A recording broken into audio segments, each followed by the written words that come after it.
All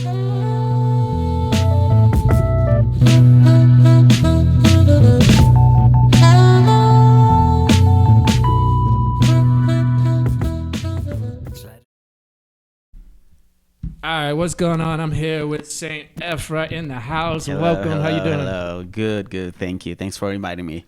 Yeah, man. Thanks for coming on. So we know each other from stand-up comedy here in Mexico City. Yeah. But I want to go way back. Like, I've heard you talk about how you're from Sonora. I've also heard you talk about you're from Mexico City. So Yeah. where are you from? My dad is from Sonora. My family is from Sonora. So my mom is from Veracruz, and I literally spent like all my kid years traveling between like Mexico. I lived in here and studied in here, but then Sonora, it was like all summer, and I don't know, like before, in the 90s, like the summer was like super long. It was like 2 months and a bit, and like as soon, like even sometimes before we finish school, we will leave and like just stay there for months and months and months and everything. So I think not a lot of people lived like that. I know all my friends from like primary school, secondary school, like every time like I'll come back, they were like, "Oh, what you did?" "Oh, I stayed in my home." And I'm like, "Oh no, I went and family and like we used to go to United States a lot. It was easier in that moment, and I have a lot of family in the States too. So it was really different. So it was like a part of a. And Sonora is like small town, and even in the other part in the United States is small towns. It's like Yuma, Arizona, San Luis, Arizona. Okay. So it's like small town, and it's like small town. A lot of Mexican type of small town culture. So I think like I say, like, oh, my dad is from Sonora, my mom from Veracruz. I did not spend any time in Veracruz, so like I cannot say, oh, I know. But Sonora, I think it's part of me. In the way I behaved, or like the way I see things. And Mexico City, well, it is Mexico City. I was born in here and basically raised and studied in here.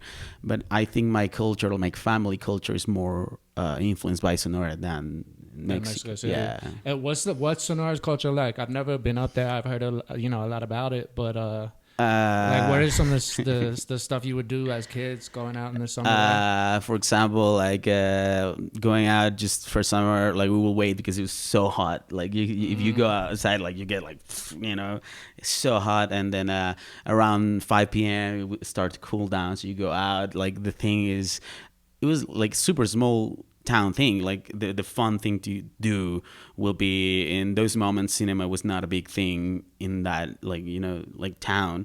So it will be like, oh, we're gonna go and there's places that you go just for ice cream, and they like have benches and everything, and it's like they call it Fuente de Sodas, and it's just like go and get an ice cream or some like Tostitos Locos, things that we.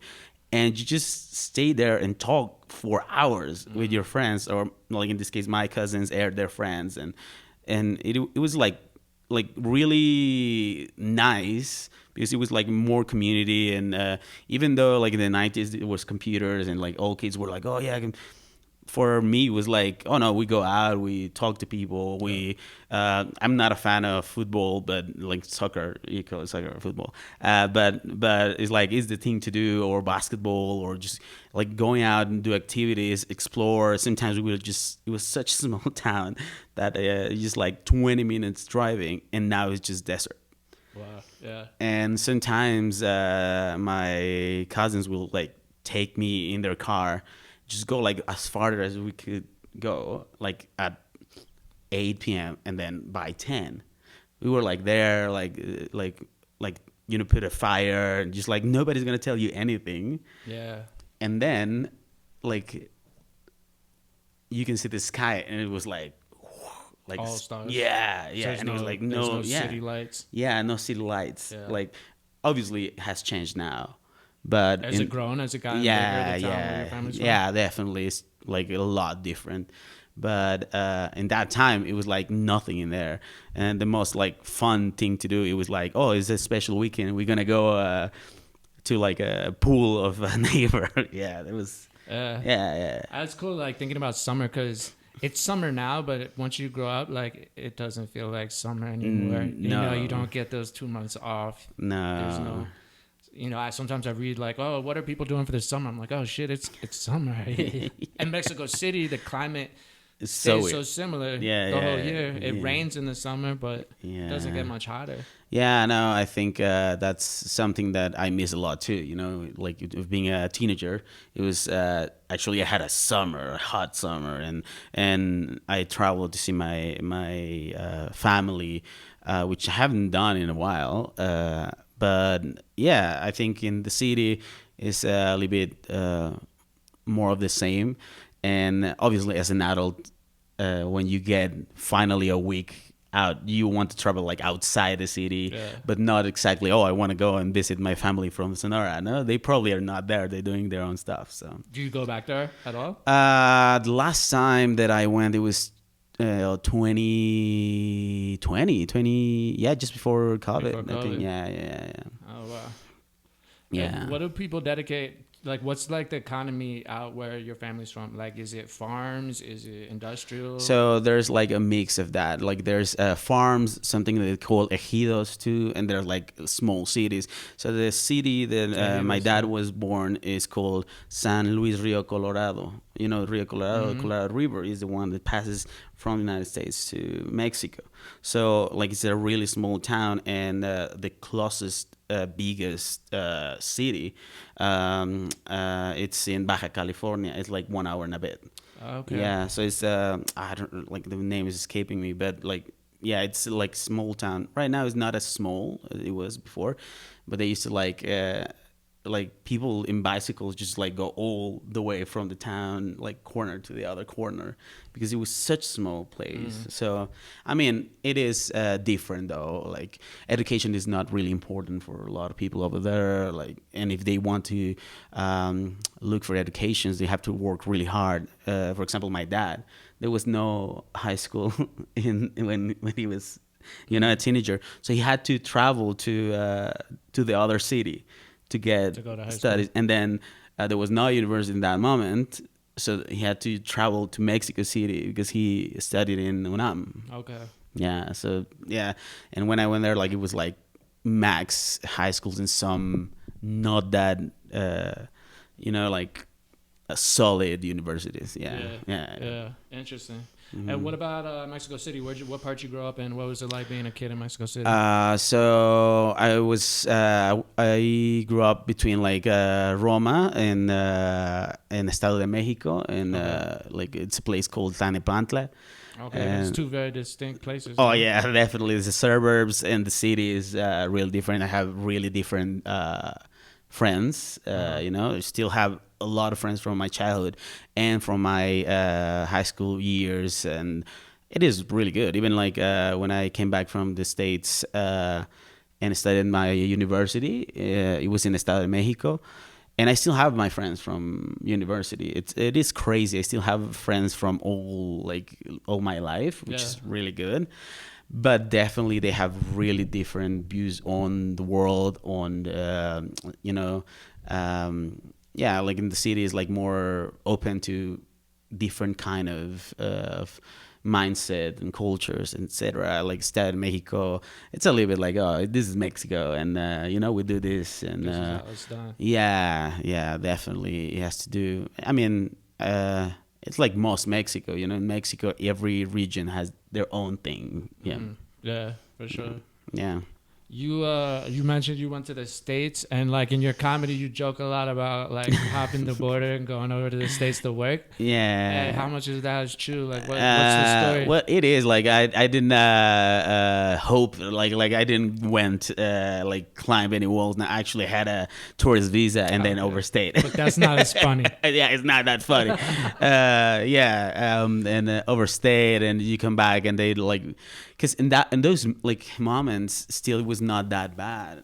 So like you can overstay, they don't notice. They had like that structure to realize. What years is this that we're talking about? I don't remember. Like 2000, early 2000s or something. 2000, yeah, around that. Yeah. I think 2005 or something like that. Okay. So you go and you stay like more than like 6 months. And they don't notice because like when you come back in those moments, there was nobody to be like, hey, let me check how long you stayed there. Like there was nobody. You just like walk out and that's it. Yeah. So like you just did it like because you know things were getting tense already, and it's like okay, I'm gonna stay like a little bit more than 6 months. I'm gonna come back and they're gonna enter, and they did not know how long I was there. You know, and now they do. How long did you stay for? Oh, sometimes because I like yeah. Sometimes it was like 7-8 months. Like came back and then went back, and it was like to visit my family too in Sonora. Okay. So it was nice though. Like it was not as strict and intense and stressful as now. Yeah. What part of the States did you go to? San Diego, California, and Sonora. Like it was so close to Arizona and Phoenix, and like you know you can go to like anywhere. And I think I was relying a lot on my family too. You had family out there too in Arizona? Yeah. I have like a bunch of American first generation cousins, so like stay with them or they could hook you up with a job. Yeah, with a job or with like just hang out. Sometimes it was like I don't want to like keep working and I have some money. I'm gonna like honestly, I was a teenager, so it was like not my main thing to get rich. You know, it was just money and to get to the university. You know, like the money that you do over there, maybe for Americans will be like, oh, it's not enough to pay my university, but in here. It is, it was you know? good, yeah. It's one thing I'm always jealous of how cheap university is here. Yeah. In the States, they kill you. Yeah, I know. And even like the most expensive universities in Mexico, still you can pay it, you know? Yeah. I've heard like, oh, it's 2,000 pesos per semester. Like, yeah. That was how much my book cost. Yeah, and like funny part is like it was the same book, just translated. Yeah, it was a used book too that they resold me. Yeah. Motherfuckers. And here, like, if you see, have you visited the UNAM? The campus, yeah. Have you seen like they like you use the book and probably you're not gonna use it, so you just give it away or you sell it, and it's like in 20 pesos, and it's crazy. And I think it's a lot of. That I was like I was not focusing on like how much money can I get. It was like I'm gonna use that money. That's it. I have a purpose for it, but it's not that I have to have a lot of money. You weren't trying to like stack as much possible and buy a house or something. Which I understand. Like there's a lot of immigrants, Mexicans that go there, and it's what they want. Like I want a lot of money, and they like working like 12 hours, like I don't know, like almost 60 hours every week. It's crazy, but. Because they want their family that is in Mexico to have a great life and pay their own life over there, which is, I understand, but it was not my idea to like, I've worked hard in my life, but like in that moment in life, it was not about it. Yeah. Did you enjoy your time in the States? Yes, it was crazy because I was like, I'm going to practice my English, and I was hanging out with a lot of all your cousins. Yeah, like broken English, a lot of broken English Spanglish. and Spanglish, yeah. But, you know, it is what it is. It's good times, you know. Hell yeah. Yeah. So how long have you been doing stand-up? What got you involved, interested in it? So, like, the first, this is going to be embarrassing. The first comedian that I actually listened to it was because in high school, a friend of mine was so fan of this guy. It was Dane Cook.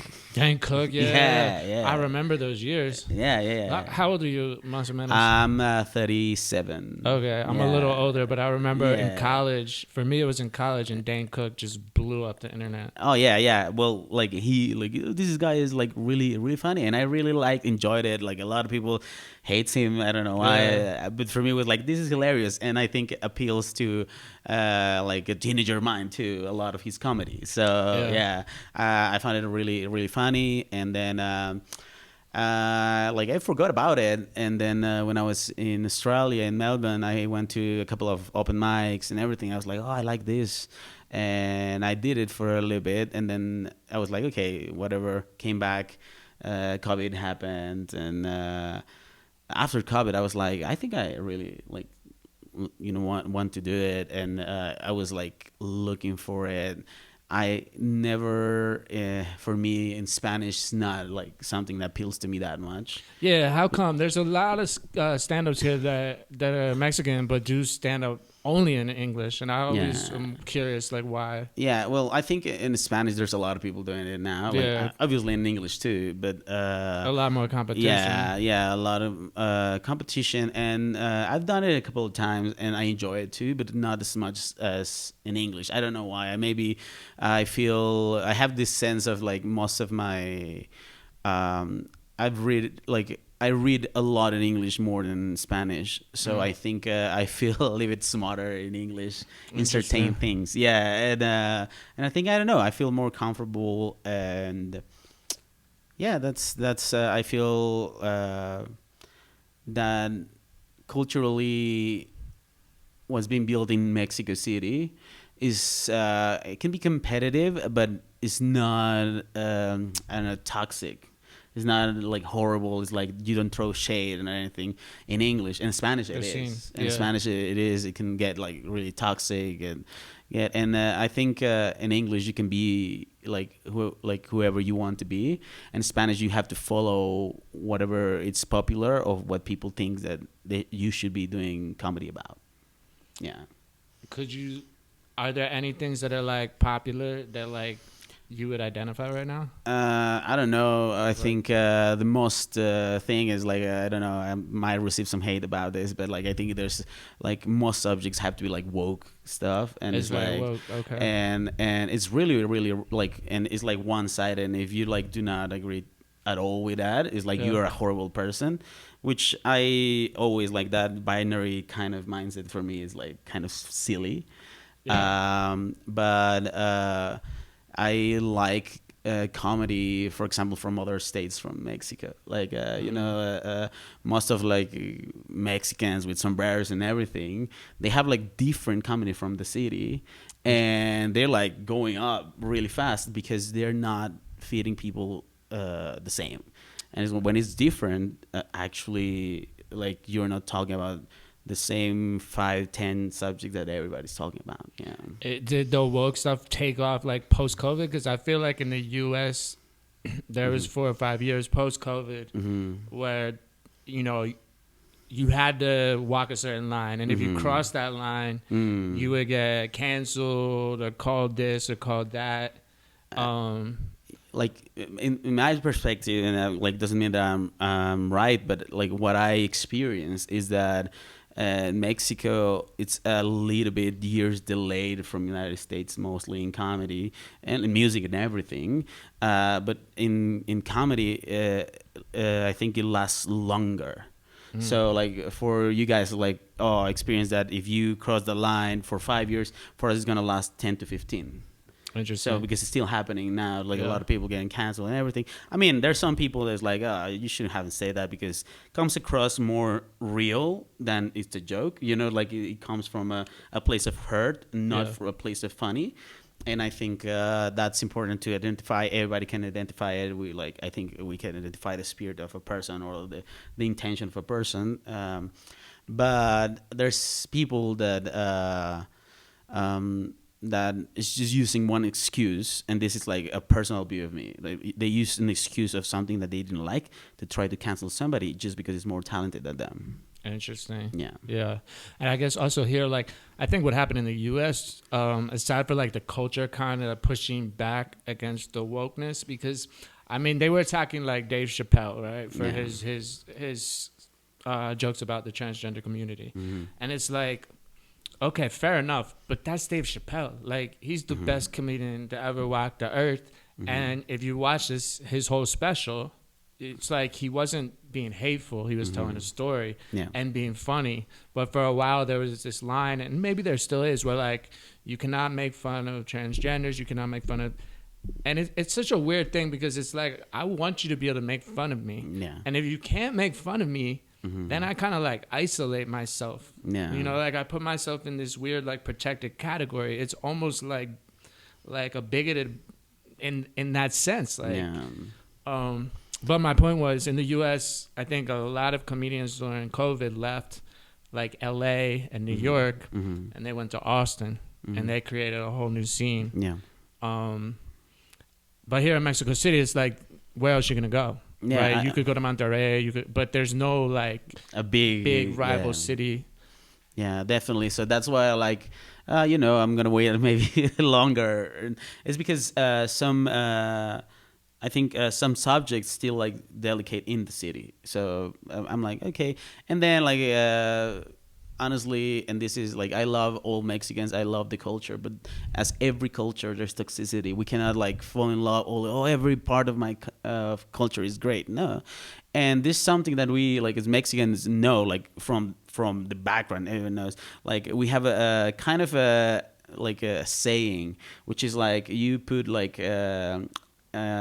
some like crabs from a different country. Usually they say like German crabs and then Mexican crabs, and the German crabs are going to start like stacking up so they all can leave, but the Mexicans are want to pull each other's legs so nobody escapes. Yeah, but all crabs do that. Like in English we have the same expression. It's like a crab like trying to get out of a bucket, they always pull the one down. Yeah, I hear you. And I think not like to putting down the or putting above any culture, but it is really like is real, because I lived in Mexico. I have done many things. I'm a jack of all trades, and envy is something that is super, like, I don't want to say toxic, but it's like real in Mexican culture. Sometimes is envy what like, I'm gonna try to do my best to be above this person rather than I'm gonna be better than my old self, Yeah, it could too also have something to do with just the scene in Spanish here is bigger,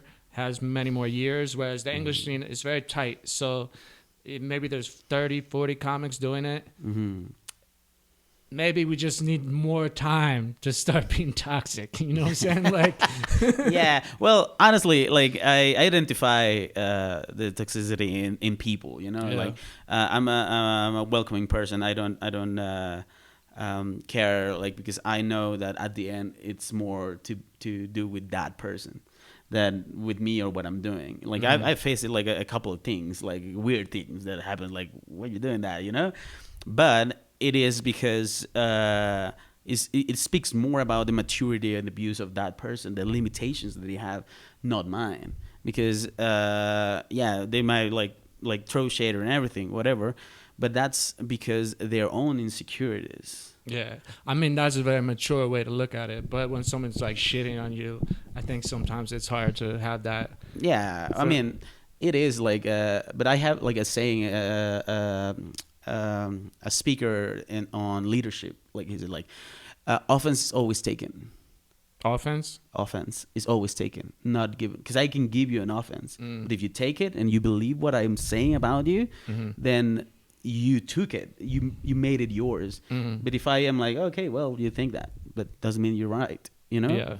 So, yeah, it's kind of like the 4 agreements, los 4 acuerdos. Yeah, los 4 acuerdos. Not take anything personally. Yeah, and then like I always I think like it has to do with my values. One of my values is like be quick to forgive. Yeah.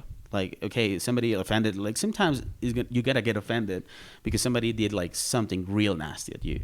But be quick. It doesn't mean that you forget and you're like, oh, I'm gonna trust you. No, but I forgive you. Like, something in your mind or something happening in your life put you in that situation where you thought that was the answer to this situation. Yeah. Yeah. Yeah. I mean, for me, one of the reasons I started doing comedy was because I see it as like free speech in practice, like the art of free speech, which is one thing that really irked me about the woke movement. And it's not that I disagree with everything they say. I agree with a lot of it. Yeah.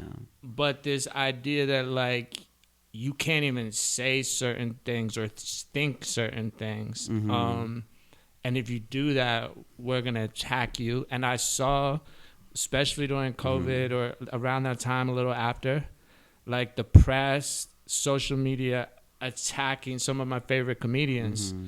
and trying to take their livelihood Mm-hmm. for saying things like, I don't know, like there's a difference between a man and a woman.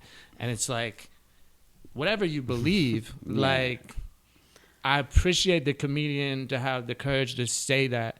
But at the same time, like, there are people that go out and they're just trying to, like, offend people. Yeah. You know, and, like, that's never been Being nasty. Yeah. like, I don't want to just hurt your feelings or, Yeah. like, say something mean. I Yeah. don't think should ever be the vibe at all. No, I think like as you said, speech should be for us to understand each other, and I think comedy does that because maybe like one joke can come across like, oh, speaking about like a thing, but he's like for example, in Mexico, I'm a white male, and in the United States, I'm a Mexican, a brown guy. You know, it's weird. But they say like, oh, what you're saying maybe can be offensive or everything. And no, maybe it's a way to demonstrate like how I have this view doesn't mean that it's true, or like I'm speaking out of my ignorance, and it's hilarious because you can laugh at me or with me. Doesn't necessarily is I'm laughing at you. Yeah. Yeah, and it's kind of your job to, like, if you have a strong view, to either convince them of your view or make it so funny that it doesn't really fucking matter what your view even is, but it's hilarious. Yeah, like definitely. I think exposing your view and comparing to the other make it hilarious. But it's important too that like I think when it's a matter of like personal beliefs and everything, you have to challenge those beliefs always. Because if you like just believe things and you never challenge and see the opposite of what you believe, you are just believing things because the sake of it, not really like growing to say, oh, I believe this truly. For example, like, you know, I'm a Christian, and for me, one of the like has pushed me to read some books from atheists, famous atheists like Dawkins, you know, the God delusion and everything, which like challenges the view if you have like certain faith or certain views on life. But if you are not like, if you're afraid to challenge them, it's something inside you too, because like then you believe what you believe, or just like I want to say I believe this, but I don't want anything to be like to challenge it because I'm afraid of what it can it's like result. a sacred idea. Yeah, That can't be touched. yeah. I think everything can be like touched and laughed at, and make sure to think that we at the end we all human, and nobody holds the truth of everything ever, you know, like yeah, which absolutely. is I think it's fun. I think sometimes too, like going up on stage and presenting some views, especially if you bomb, right? Yeah, It makes you rethink those views. Like, hey, maybe my view is full of shit. Yeah. I also think I had this realization a few weeks ago. Like, words are powerful and sometimes dangerous. I made a joke like 3 weeks ago, and it was like a stupid like homeless person joke, you know, and it was like kind of putting them down, right? Yeah. And then I thought about it. I was like, I really don't want to internalize that joke because it's a very sort of dangerous way to live, like you're above this person, or it's not empathetic, it's not like virtuous. And so like maybe I could get like a cheap laugh out of this homeless person joke, but I realized like it might actually be dangerous for me to be putting that out in the world, because I can internalize it, and then suddenly like I'm a dick to homeless people. Which no one likes someone. No, like it's nobody like likes like somebody that's seriously saying like fuck those guys. Or something. And my joke wasn't like that. It was more like, I'm like, why am I always lying and saying I don't have change? Like you're making me a liar. I do have change, but I'm just not giving it to you. But and honestly, and sometimes it is okay to express things and thoughts that maybe okay they sound wrong, but it's like everybody has like, I know some like I have friends there like don't have the same views as me. Like I have I think like I'm a guy that is like in the middle, knows everything, and I don't believe really in politics like what is like full on truth. I think but I have some friends that they are like opposite sides of the spectrum. And it is funny because sometimes I'm hanging out and I'm in Mexico City. You're gonna see homeless people, and sometimes they get scared and they think you're gonna do it. It's like laying down. It's not gonna do anything to you. And both sides, they have their reactions, and that you can read in their faces when the mind is like, oh, it's gonna happen, something is gonna happen, or it's gonna rob me or anything, and you just like calm down. It's living its own life too. And you have had, like, I think these people that sometimes get offended by this kind of thoughts is because they identify themselves a little bit on that, and they're like, oh, I'm being like in the light, so I have to have a reaction that I disapprove this. But you have had these thoughts because sometimes it gets you like, I don't know, I remember I was coming back one day after, I have all my equipment for the open mic and the shows, and it was like 11. I come back and like looking for my keys, about to open the door, and somebody like does this, and I'm like freaking out. I'm like, what?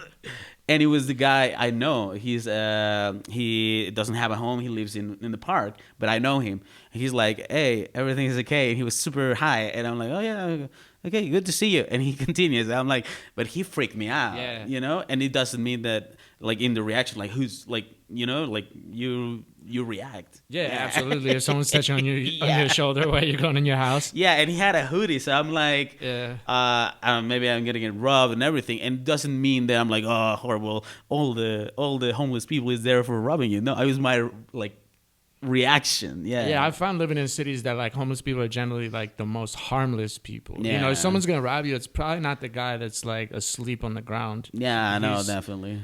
Did you see the Odyssey? Haven't done it. My best friend, he's Australian. He's living in Mexico City, and he's like, I really want to watch it. And I'm like, I'm so sorry, I've been like a little busy. Yeah. So I probably this weekend I'm gonna watch it. Yeah, check it out because I won't tell you too much about it, but like there's a way that they treat like travelers and homeless people where it's like they could be gods, so you treat them with respect. And I watched that, and I was like, man. Maybe living in Mexico City so long, it makes you like callous, right? Because you see enough people asking for money or homeless that it's like you just don't say anything. You say, no, like, I'm sorry, but no.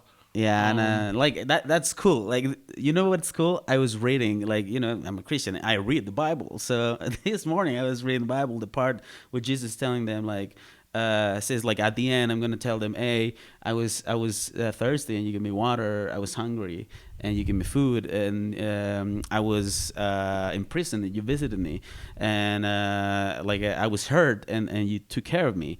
And people will be like, when did I do that? Like I would never saw you. If I knew, I would treat you better. It's like, no, you did it because you did it for somebody else. And not saying like just for Christians, which many Christians do that. It's like, I only prefer now anybody. And it challenges the view too. Like if you do it because you're doing it, and it says like, it's because you did it for me. The lesson is there is like, you are doing it not because if I do this, it's because maybe it's Jesus or it's God. It's because the desire of me is to treat people equally, even if we don't have the same education and everything. Like they deserve, I think, the same grace and the same dignity. That is the view. I know it sounds like, everybody, no, because everybody has a different function in society, I think, but definitely everybody deserves the same amount of dignity and grace, because you never know what type of life they have had. So yeah, absolutely. Yeah, and it's not easy to do.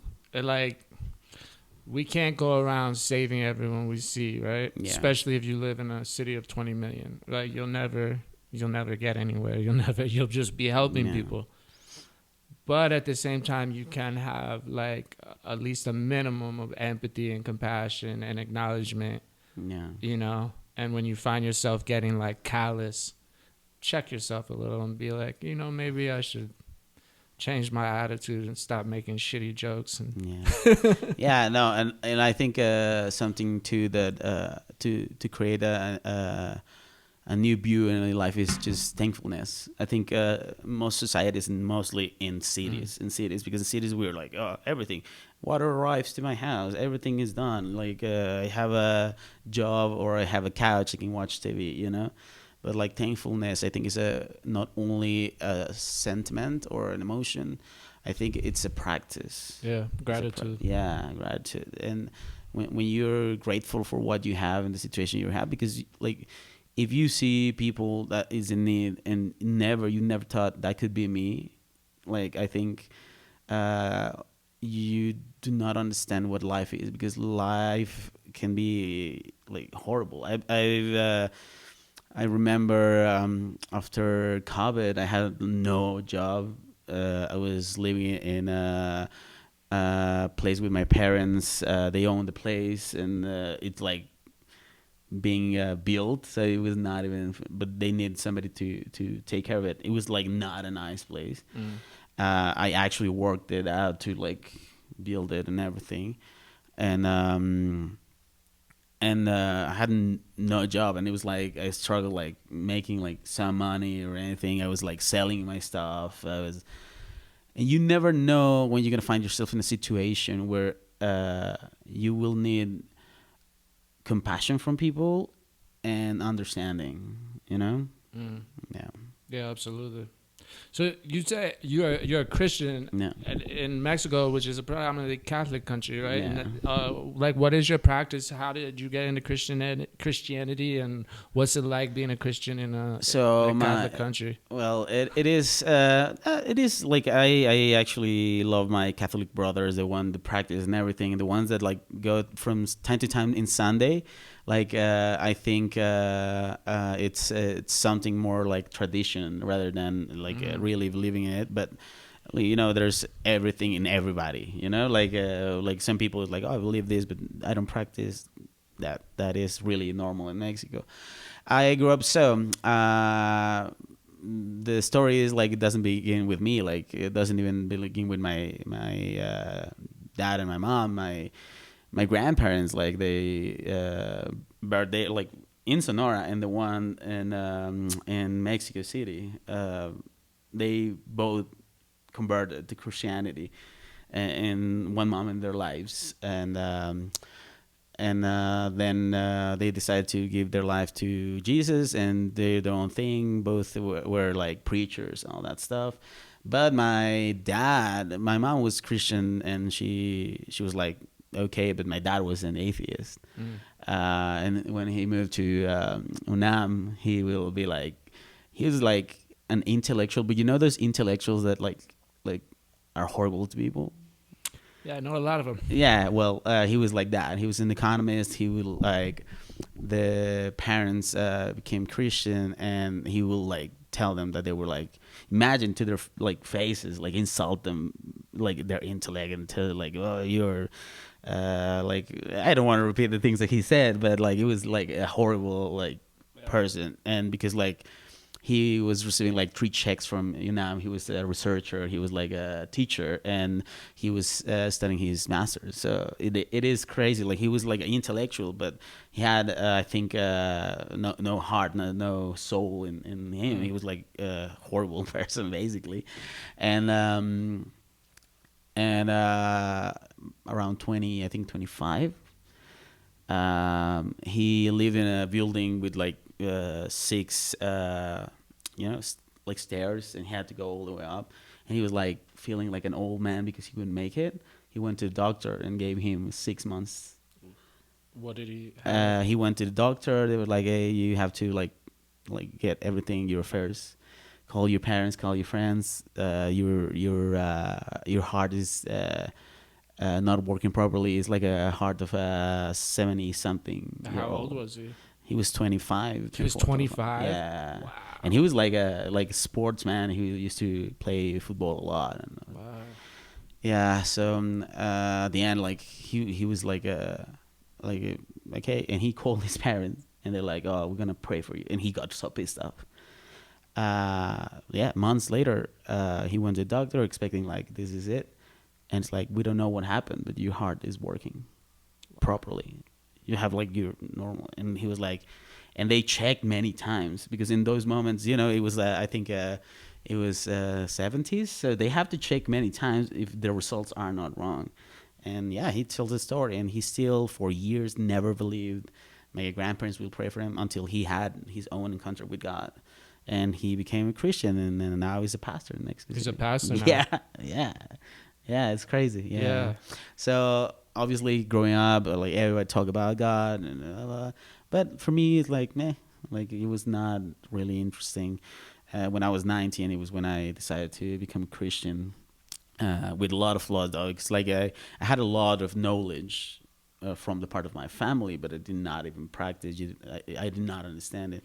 One quick question. Yeah. I notice here, like, if it's anything other than Catholicism, people tell me Christian. But, like, Yeah. what particular sect of Christianity? Oh, well, I think it likes Protestant. Protestant? Yeah, Okay. yes, Protestant. I think Catholicism, honestly, I am not like some people's like, oh, like, I mean, I enjoy, like, I learned a lot from the Orthodoxy, from Russian Orthodoxy, European Orthodoxy, European Catholicism.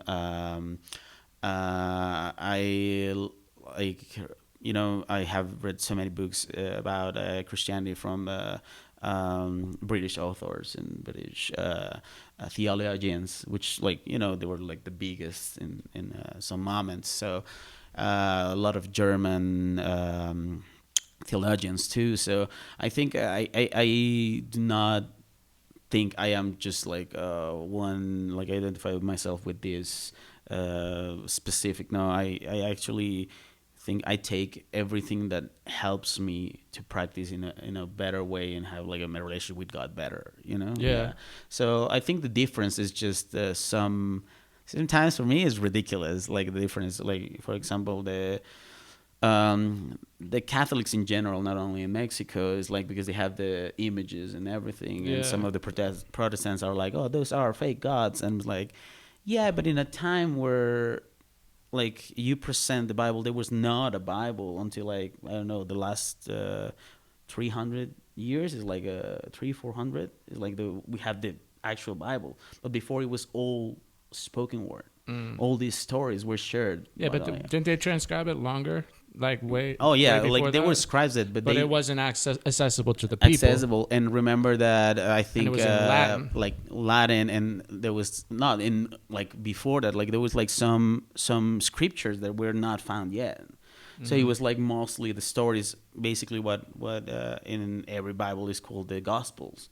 The Gospels were basically for the first 1,000 years of the history of church was all spoken, and then they were like written, but then they later on they found some other stuff. So I think it was spoken. I think like one of the biggest like I love anime. This is a little bit weird, but like, I have to talk about this. And there's one anime, and it's called Vinland Saga. Okay. And it's about the Vikings, and it's a story about redemption, basically. And has some historical facts. And the main character, Thorfinn, has a wife, but in the real life, that wife was one of the. They didn't have the Bible that we know, like the not the Catholic that everything, only spoken word, and she was one of the first evangelists to bring the gospel to America, the continent, which is crazy. Wait, this is an anime character? And is an anime character, like, but she was a real person. Okay. Yeah. Interesting. And I think sometimes you know, because like it's not like Christianity is a white people like religion, but it's not. Like it started it came from like Africa was like a big continent into Christianity before Europe. And it's like it is so weird for me that to hear like that kind of apologetics about like what Christianity is, when it's like Christianity has seen so many different views around the world depending on the culture. You know, like it's important to notice that it changes. I think the orthodoxy or the different views happen because the interpretation of the culture and the country and the city, sometimes it happens and it develops. Obviously, doesn't mean that like church in general has done the best things in the world. I know, but the thing about being a Christian or being a part of the church is that you understand that you are flawed and you are still subject to human stupidity, you know. Yeah. And it's the search for the transcendence, which is, I think, the right view on Christianity. Is not you're already perfect. No, you're called perfect. It's like, you know, like in law, like something can be like, oh, I don't know, made this contract that's gonna say is that this will belong to me in 30 years.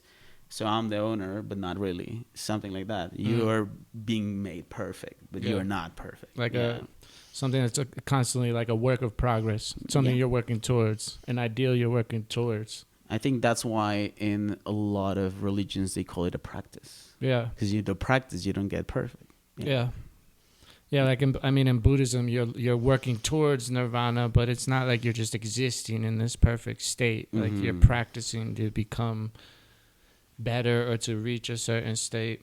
Yeah, like it's I think that's the importance of even in every religious view, that it is a state of becoming. You know, and that's why I think I don't agree with a lot of I think, in my view, politics have become the newest type of religion. What has?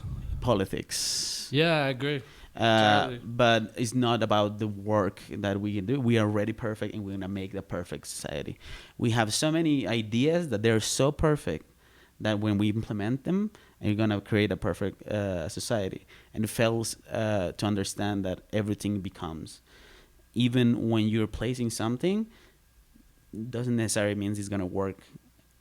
You know, and sometimes that's the frustration of countries and governments, because like, oh, it should be working. Yeah. Do you think in Mexico politics has become a sort of a religion? I mean, I've definitely seen that in the U.S., but I think in the U.S. it's because it's a very secular country. Like there's religious people there, but it's not a religious country. No. So we don't like have God the same way Mexico has God. And so our sort of hierarchy of virtues is like, well, maybe money and fame, individuality, freedom. But what I've seen here in Mexico is generally, and this is a generalization, right? Not every person. Yeah. But you have God, you have family. And community. Yeah. You have community.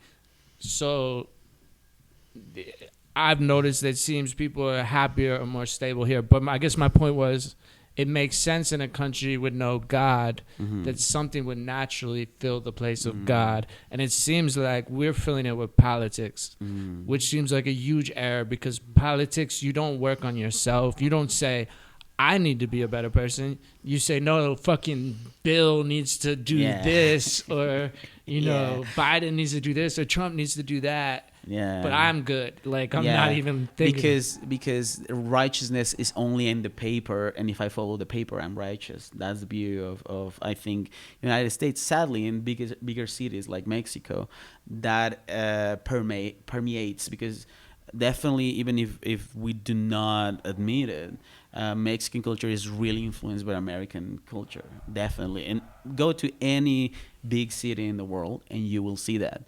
definitely America has a point of reference in culture, in politics and views, definitely. And I think it kind of happens, as like I told you, like it's a little bit of a delay for Mexico, and then it stays a little bit lingers longer. Yeah.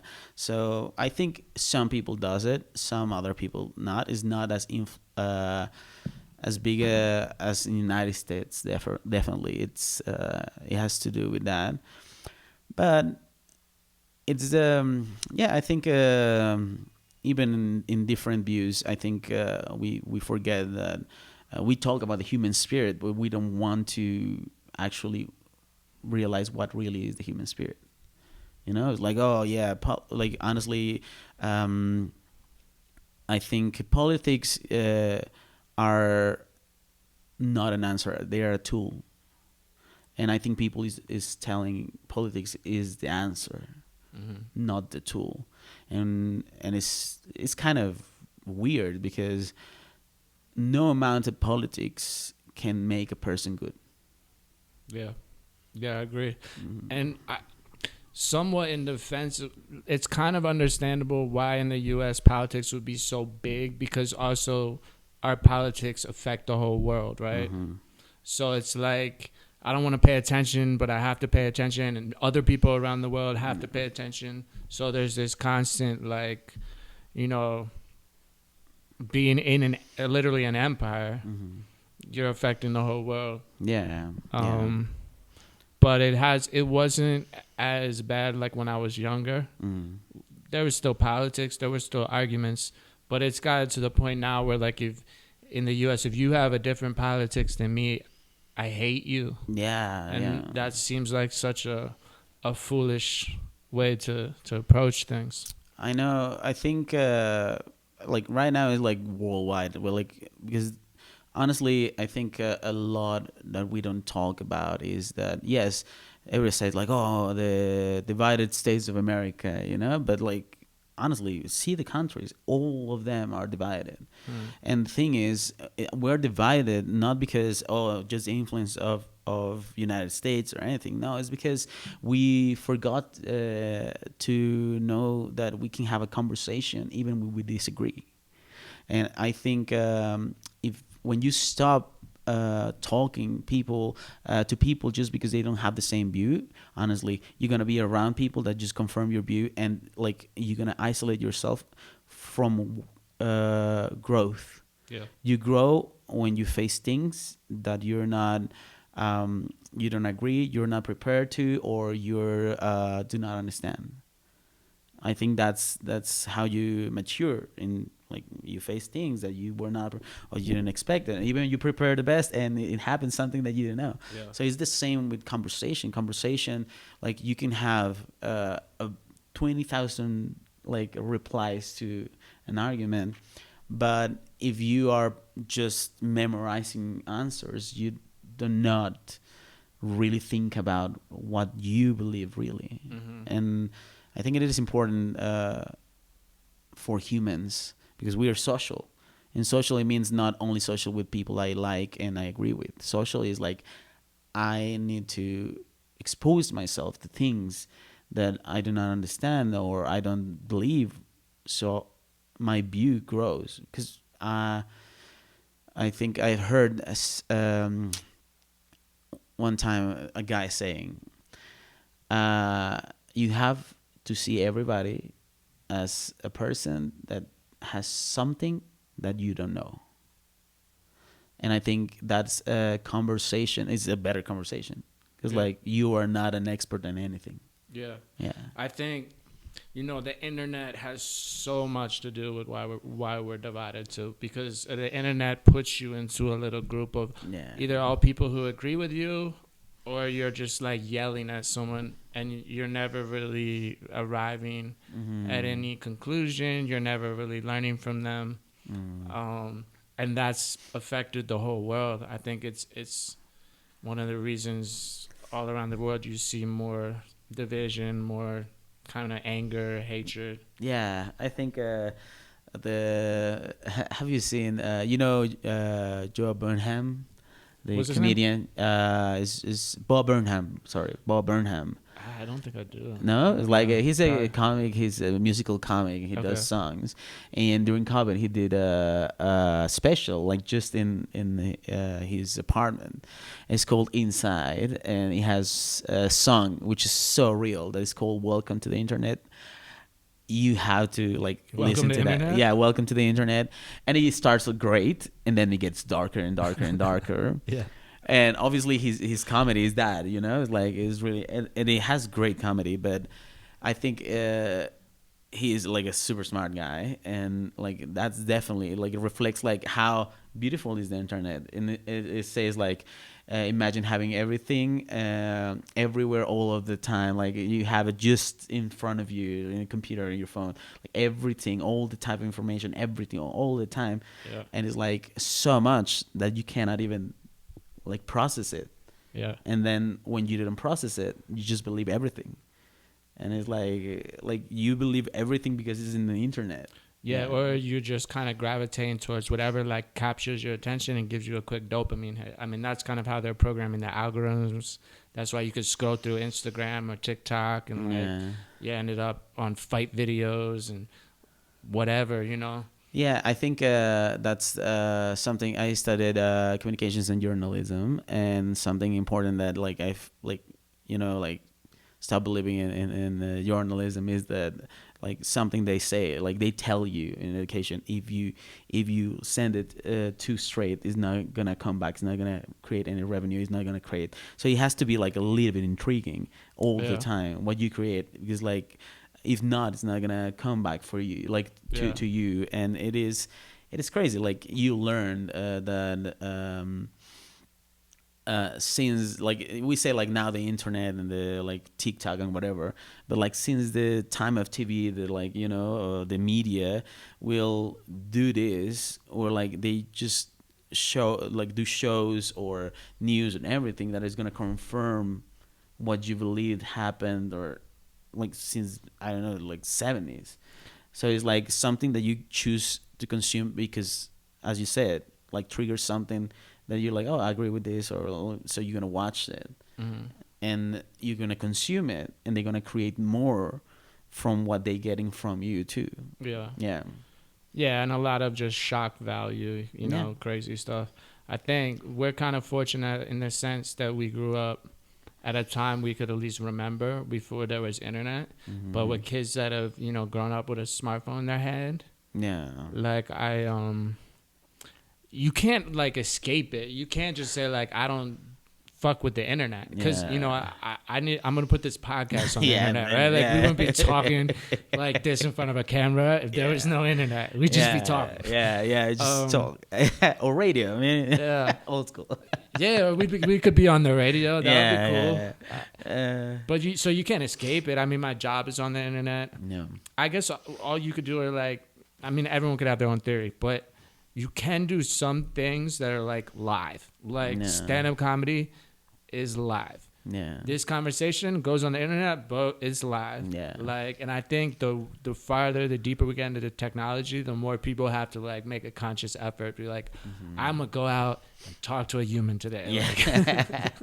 Definitely. I think. I have a friend that is like shut down. I see him from time to time. He goes out from time to time, but really like has not a big community. He has not a lot of friends, and I think and like he's happy like in his. But then sometimes when I'm outside with him, I'm like, oh, like his social skills are deteriorating. You lose them if you don't use them. You lose them. I have some days where I'm like, I'm online, like working all day. And maybe talk to my wife, talk to my dog. Then you go out, like 4 days later, it's like the first 5 minutes, I'm like, oh shit. I think something that not only stand-up comedy, because sometimes I like show and everything, and I talk to the comedians, and that's it. But producing it, like you have to, like relationships with people, and how you like got here, how you heard about the show. Oh, thank you very much. You want to add us on Instagram? Like I'm gonna give you like, oh, give me your email so I can send you like some promo if you want to come to the next one. So you have to interact, but not necessarily just because it's like convenient for you as a producer. I think helps me to see that people needs that interaction. They see like comedy, yes, because a lot of people think it's just like you speak and then no, it's like a conversation. Maybe like a little bit silent from people and then laughs, but it's a conversation. And I think when you understand that like comedy is a way to make people not only laugh but think about their own thoughts, and seeing them reflect in somebody else. That's like, oh, I'm a normal person. Oh, I'm just like everybody else. And then creates this desire of keep going out and like spending time listening to other person. Even if you agree or disagree. I think there's a lot of what happens now is like I don't know if you noticed, but there's more hecklers in comedy. Like there's so Yeah. many videos of people getting heckled and everything, because now with internet, it's like, oh, I came out and with people that have another argument against what I believe, and I'm not agreeing. I prefer to stay shut down with my internet friends, confirming what I believe, that this person is confronting a little bit of my view. Yeah, it's almost like they're on the internet in real life. Yeah, yeah. It's like you see a comment on Facebook you don't disagree on it, Yeah. and real quick you write like, you're a fucking idiot. But now you're at a live show. Yeah, like basically it's like and Well, the sometimes good thing is the real world has repercussions sometimes. yeah, So like you yeah, gotta, yeah. I think yeah, that they face that truth too, because like they're so used to like, I'm gonna comment this on this and nobody's gonna tell me, is gonna reply, I'm gonna be arguing, but then I'm gonna go and take like a ice cream, you know, and like nobody cares. And yes, when they're live and they're like, oh, somebody is like getting pissed off at me and they're actually gonna kick me out from this place. Yeah. And they realize it's like someone just punched me in the face. yeah, it's like yeah. and you realize, oh, okay, like the thing is, society, it should be, I don't think is anymore, it should be a constant conversation. You know, and you like, and I think before we evolved into the society that we are, it was like everything about like fighting it. And then, you know, like even in those times, they knew that conversation could save lives. Conversation could change the views, like create great boundaries in between countries, so they're not killing each other but respecting each other. So conversation and this, like, the word is the most dangerous but like sublime thing, I think. Yeah. I ask everyone this, or almost everyone, but what do you think? We're on the topic of technology, but it's only getting crazier. Like we're talking about AI now, right? Like that's the fear on everyone's mind, or the hope, or whatever. But what are your thoughts on AI? I mean, as everything else, like around our hands, let's see it as a tool. When it stops being a tool and becomes something that we obsess with, or put it in a level of human consciousness, we'll lose the sight of what was created for. I think AI is a tool for us to improve and create things faster, but not necessarily that's the final product. You know, it's like it's a tool for help ourselves to improve the society or abilities and everything. What becomes everything I do, like it's all oh yeah, like it's creating for me and everything, and then you don't put there like anything, then you're forgetting what was your purpose, which is using it.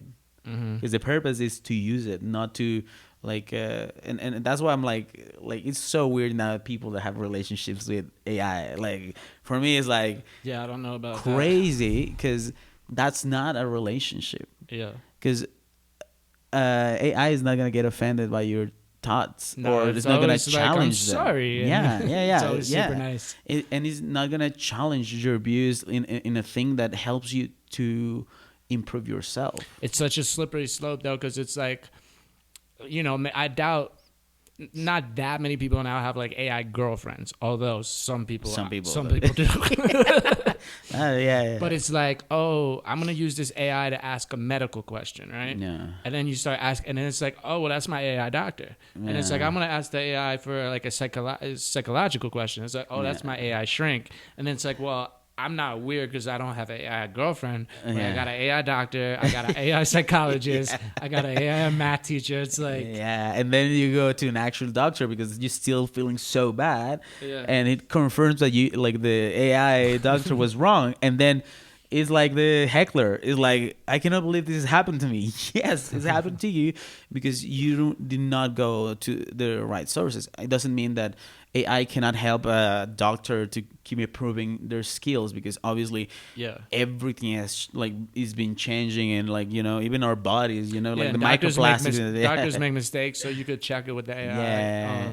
And I think as long as we keep it as a tool, and I agree, it's like it's dangerous, a dangerous game, because I think when we start seeing technology, in this case AI, higher than human consciousness, we forget that like human spirit and human experience have created the societies we live in flawed, but there's less poverty than it was, I don't know, 50 years ago.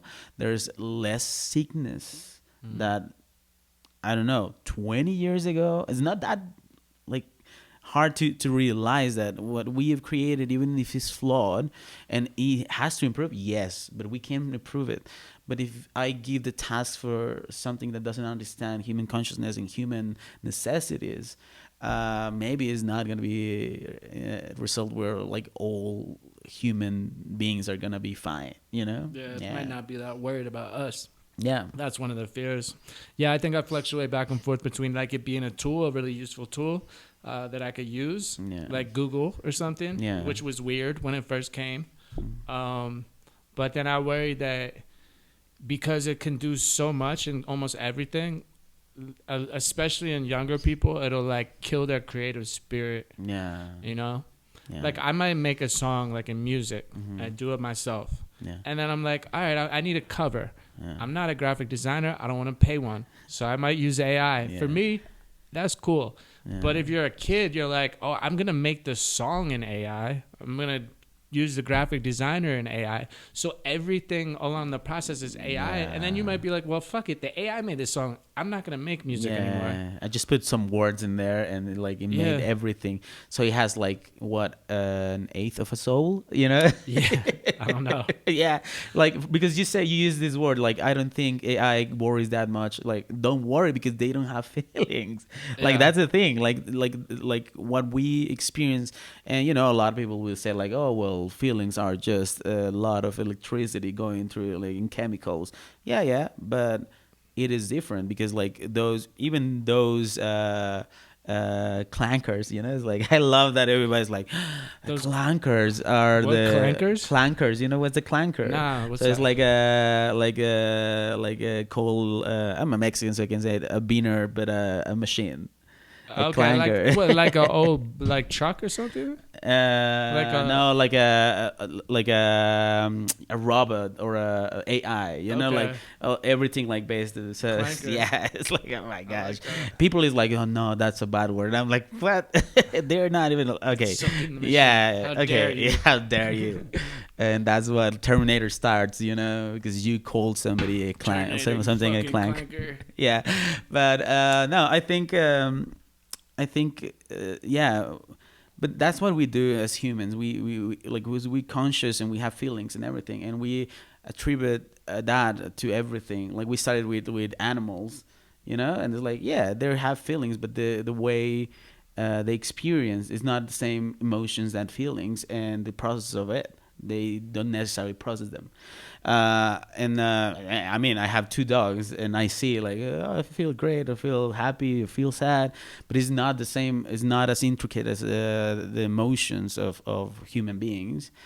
And then attribute that to inanimate objects. It is interesting, you know. Mm-hmm. Yeah. Definitely, as I said, the word has power and is verifiable by.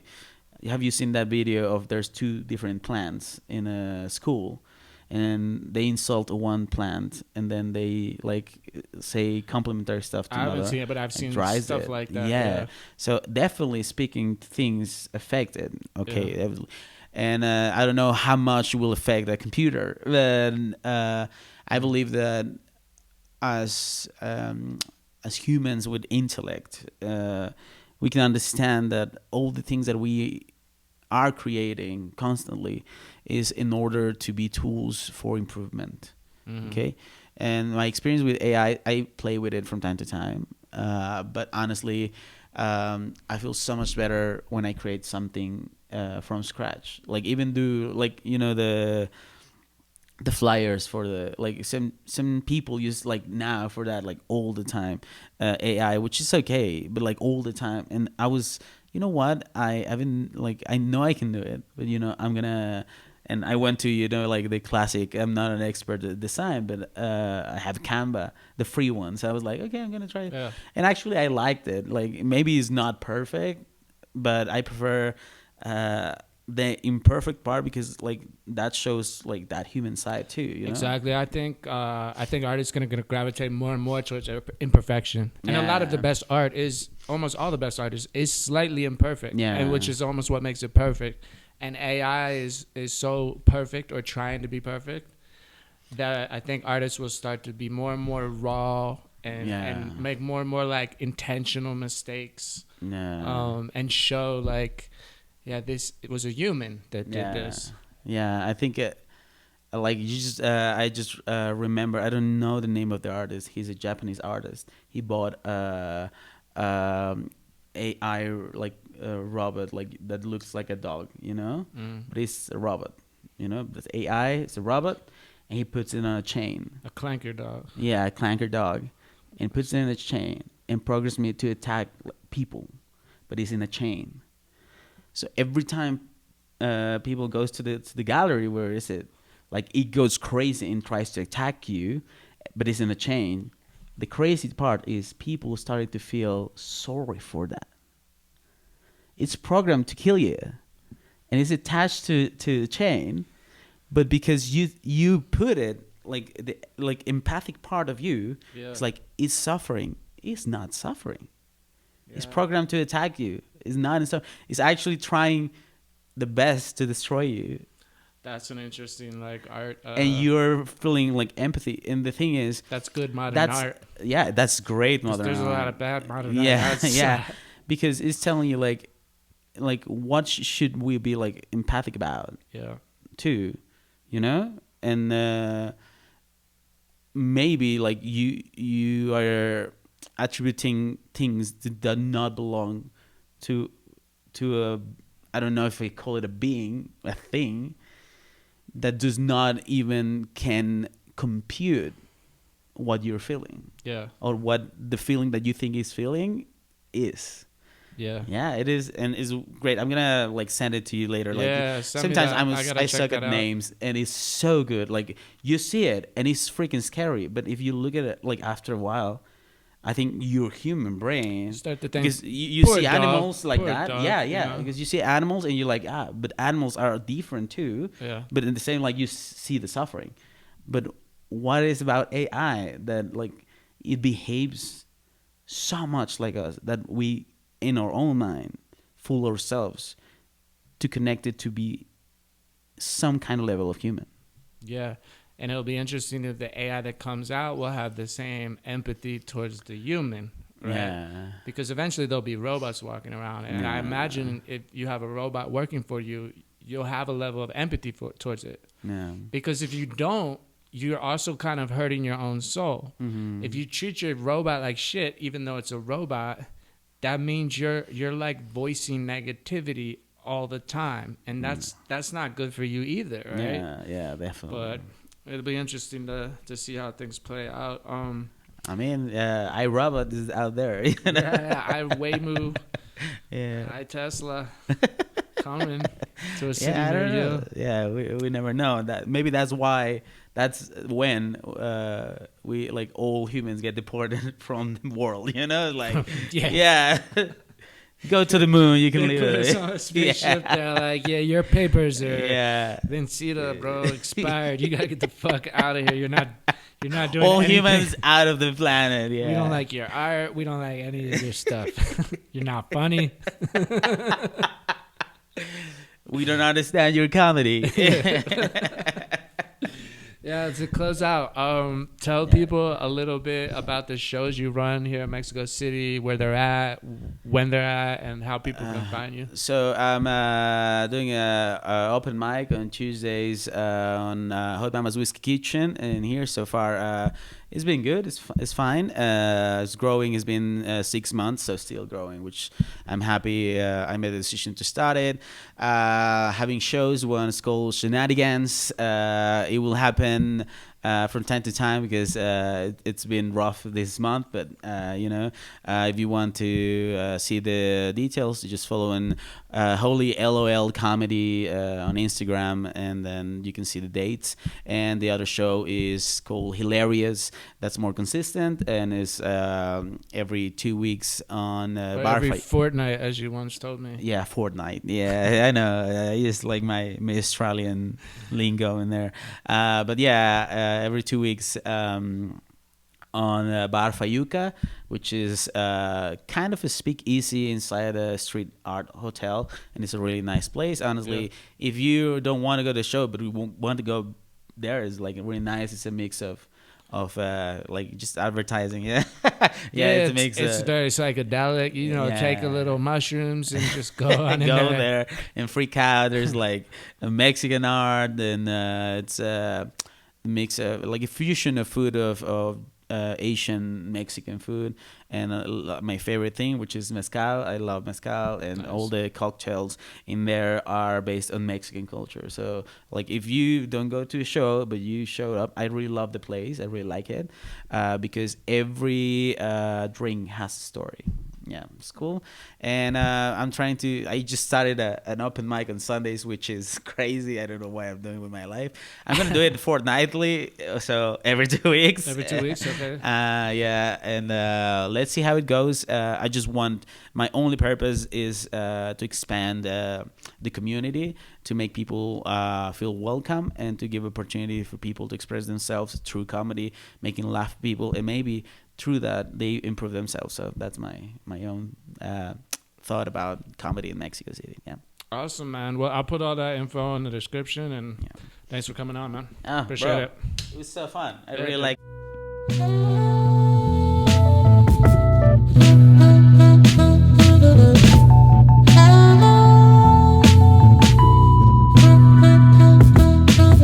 Lighter in the notebook is a pen and more of a potion, and the way they fit together can be medicine for loneliness. I met her in a Malecon, I listened to the Seagull songs, and when I saw her smile, it was on. And when I saw her smile, it was on.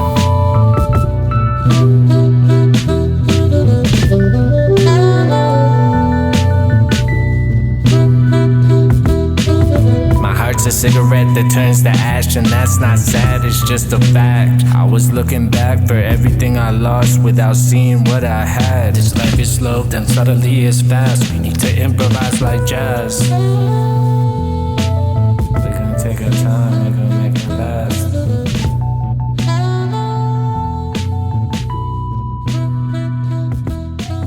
We're gonna take our time, we're gonna make it last. From New Orleans in the morning when it's purple and it's orange and your chin.